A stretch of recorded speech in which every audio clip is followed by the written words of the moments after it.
Hello. अ, आज आज मैं 66 इयर्स की हो गई हूँ और जहाँ तक मुझे याद है मैंने कभी भी इस तरह का ये लॉकडाउन जैसा कुछ भी नहीं ना सुना था ना देखा था। हाँ, मेरी इतनी जो उम्र रही उसमें मैंने चाइना का 1962 में युद्ध सुना ज़रूर था पर हम लोगों ने देखा नहीं था।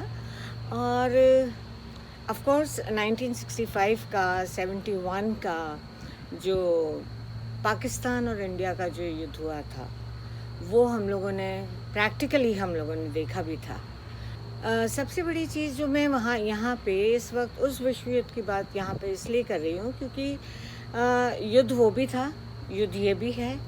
और उस युद्ध में जो मेन डिफरेंस था, भय तो यहाँ पे भी था, वहाँ पे भी था, सब जगह भय भय भय था। पर मेन डिफरेंस जो था वो ये था कि हम तब यूनाइटेड हो गए थे। ये युद्ध हमें एक दूसरे से दूर ले गया इन द सेंस कि अब हम सब अपने अपने घरों में कैद हो गए हैं, अकेले या परिवार के साथ जैसे भी हैं। तो मेरा कहने का मकसद है कि हम लोग इस युद्ध का सामना अकेले अपने आप अपनी हिम्मत से करें। मैं बच्चों के बीच में रहती थी, मेरे नाती के स्कूल जाती थी, मैं सप्ताह में 3 दिन जाती थी और वहाँ पर मैं 10 बजे से लेकर 2:30 बजे तक वहाँ रहती थी। और उसमें 1300 स्कूल के बच्चे थे। वो वहाँ पर लंच जो इनका कैफेटेरिया होता है वहाँ पर वो लोग लंच के लिए सब अपने अपने टाइम टेबल के अकॉर्डिंग अलग अलग वक्त में आते थे। तो इतने साल 1.5-2 साल से जाती हुई मैं वहाँ पर बच्चे मुझे जानने लग गए थे कई सारे। वहाँ लंच लेडीज़ की मैं हेल्प करती थी और उसमें बच्चे मुझे गले लगाते, हग करते, बातें करते, अपनी बताते। यहाँ तक कि कई मेरे नाती चूँकि उस स्कूल में हैं और 7 साल का है तो उसके दोस्त वगैरह मुझे वो लोग भी कई जो नहीं जानते वो भी नानी नानी बोलने लग गए थे। बड़ा अच्छा लगता था उन लोगों के साथ में। कई बार मैं अपने नाती की क्लास में हेल्प करने जाती थी तो बड़ा उसे गर्व महसूस होता था। He was so proud. तो इस तरह से ज़िंदगी निकल रही थी। 2:30 बजे मैं 4-5 बच्चों को अपने साथ लेकर मैंने अपना एक डे केयर सेटअप कर रखा है, तो वहाँ पर मैं उनको लेकर आती थी और 6 बजे तक बच्चे मेरे पास रहते और उसमें अच्छा से वो लोग खेलते, मैं उनके साथ उनको पढ़ाती, मस्ती करते। इस तरह से लाइफ चल रही थी। यानी ये मेरे कहने का तात्पर्य मतलब मेनली मैं इसलिए बता रही हूँ क्योंकि थ्रू आउट लोगों के बीच, बच्चों के साथ दिन सबके साथ मिल के कहाँ निकल जाता था पता ही नहीं चलता था। एक दिन अचानक 13th of March shut down, ये शब्द सुना।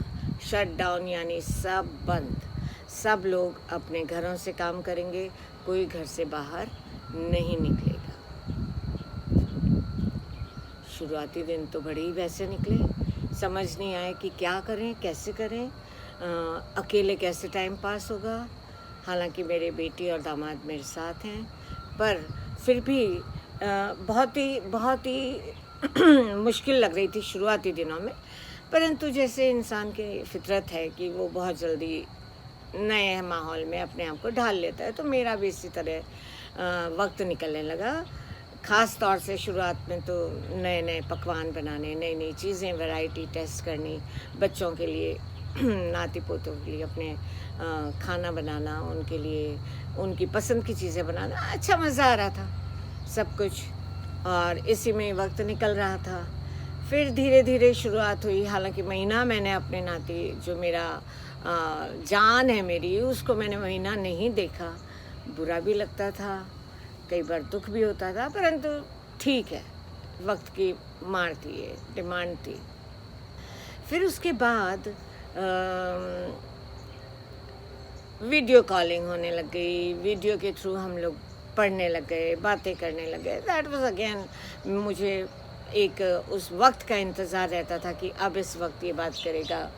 तो निकल रहा था वक्त अच्छे से करते करते कुछ तो करना ही था। क्योंकि मैं एमए लिटरेचर की स्टूडेंट रही थी, टीचर भी रही थी कई साल, तो लिखने का, पढ़ने का थोड़ा बहुत शौक़ अब जब वक्त मिला है तो वापस से उसे अपनाया।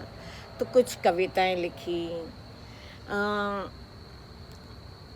ख़ास तौर से इस वक्त को लेकर कुछ कविताएं लिखी, कुछ अपने अनुभव लिखे। आज लिखी, शाम को व्हाट्सएप पे सारे अपने फ्रेंड्स को सबको पास ऑन करी।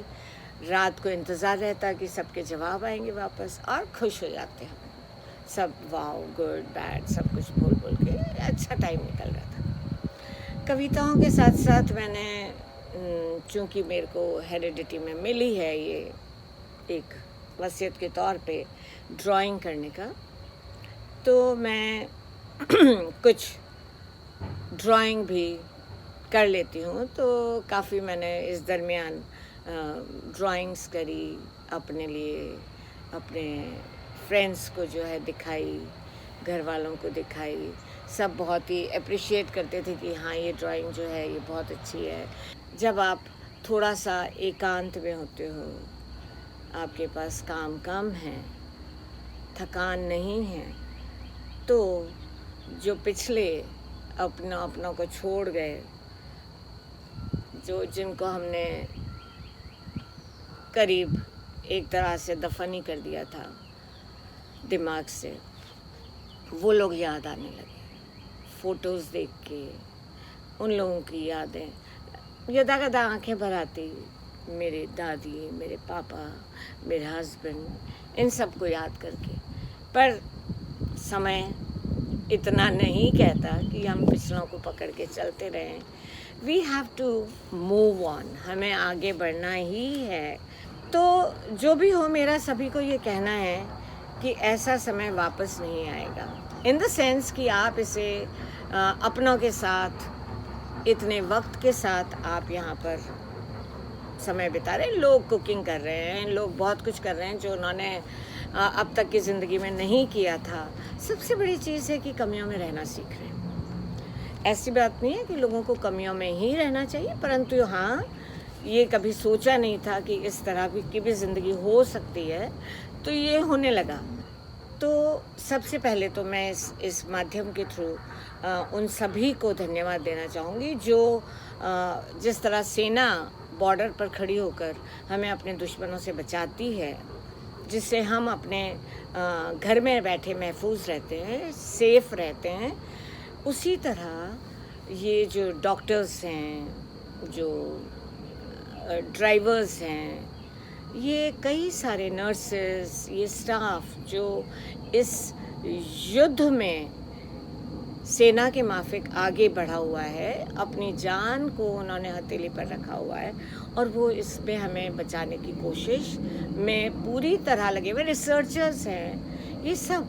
तो मेरा सबसे ये कहना है, उन सबको धन्यवाद देते हुए जो लोग डरे हुए हैं उनके लिए मैंने एक अपनी छोटी सी एक कविता लिखी थी। चूँकि मैं काफ़ी पॉजिटिव हूँ और ये कविता मैंने अपने दिल से, अपने जो मेरी सोच है उसको मैंने यहाँ पर रखा है। मेरी कविता का शीर्षक है आशा की किरण। किसी ने पूछा क्या इस रात की सुबह होगी भी? किसी ने पूछा क्या इस रात की सुबह होगी भी? मेरा जवाब था जिस तरह हर रात के बाद सुबह होती है, जिस तरह हर रात के बाद सुबह होती है, उसी तरह इस रात का भी अंत अवश्य होगा। इस रात का भी अंत अवश्य होगा। यह रात बेशक लंबी तो है, यह रात बेशक लंबी तो है। कुछ डरावने, कुछ सुहाने सपने अध खुली आँखों को दिखा तो रही है, पर डरो मत। याद यह सिर्फ एक रात ही तो है, सिर्फ एक रात है। ये अंधेरे के बादल चाहे जितने गहरे हों, सूर्य की किरणों को ज़्यादा दिन रोक सकें, इतनी इनमें ताकत नहीं। ये अंधेरे के बादल चाहे जितने गहरे हों, सूर्य की किरणों को जिनमें इतना तेज़ है, उन्हें ज़्यादा दिन रोक सकें, इतनी इनमें ताकत नहीं। यह रात लंबी तो है, अंतहीन नहीं। अंत अवश्य आएगा इसका। आप खुशी से जिएं, इस पल को भी अच्छे से जीने की कोशिश करें, और यही आप सबसे मेरी विनती है।